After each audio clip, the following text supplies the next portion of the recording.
Nagsalita ng NCRPO na si Major Hazel Asilo. Major, good morning. Sa umaga po. Opo, Major, nasaan ho kayo ngayon? Nasa Senado ho kayo? Wala pa po kami doon sa Senado. Nasa Opo. office pa ko po.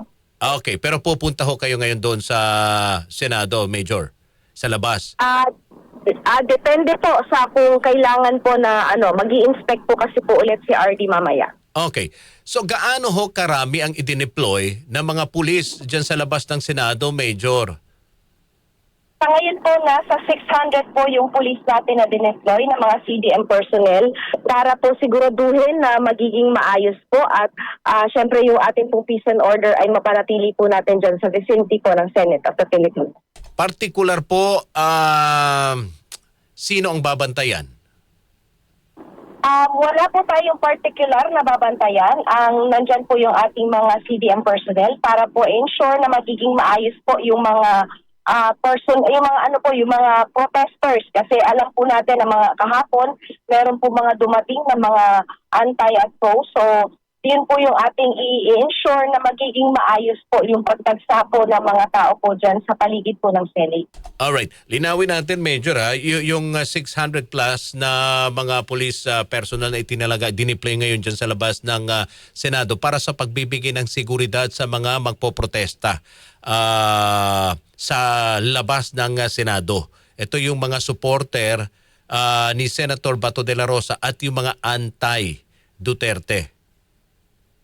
Tama po, nandyan po yung ating mga CDM contingents para ensure po na hindi po, kumbaga po taga-awat sa mga pupunta po dyan para po masiguro na magiging maayos po ang lahat. Okay, so wala naman itong kinalaman din sa pagbibigay ng seguridad sa senador na nasa nasa loob pa rin ng Senado si Senator Bato. Wala po. With regards po sa pag-secure po sa kung sino man po ang nasa loob ng Senate of the Philippines, yan po ay saklaw na po yan ng Sergeant at Arms po ng Senate. No, lalo na sa usapin ng pagsisilbi po ng warrant of arrest, wala din po itong kinalaman. Sa ngayon po, wala pa po kaming directive regarding po dyan sa pagsisilbi po ng warrant. Ang ating po personnel ay nandyan para lang po sa peace and order po sa labas ng Senate. Ayun, okay. Meron ho ba kayong ina-expect na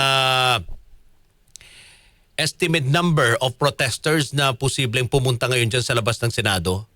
Mga ilan pong inaasahan ba? Ba't ganito po kadami ng mga pulis? Sa ngayon po, wala po kami inaasahan, wala po tayong crowd estimate. So, nakadepende lamang po tayo. Yung bilang pong yan ay nagdepende po tayo sa mga nakaraan na dagsa po ng tao para hindi po tayo bigla or magulat sa bigla pong siguro natin na ayos po ang lahat dyan sa labas ng Senate. Ayun. So, eto na po lahat yung dami ng pulis na i-deploy po ninyo o posible pa hong madadagdagan yan, Major?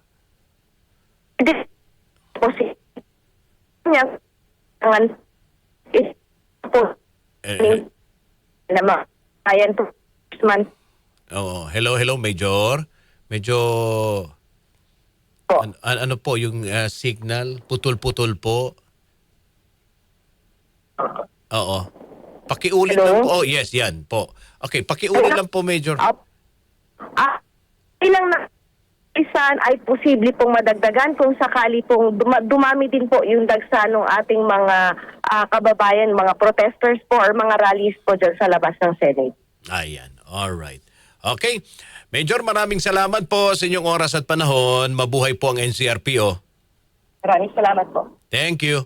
Major Hazel Asilo, mga kasama, NCRPO spokesperson. Ayun.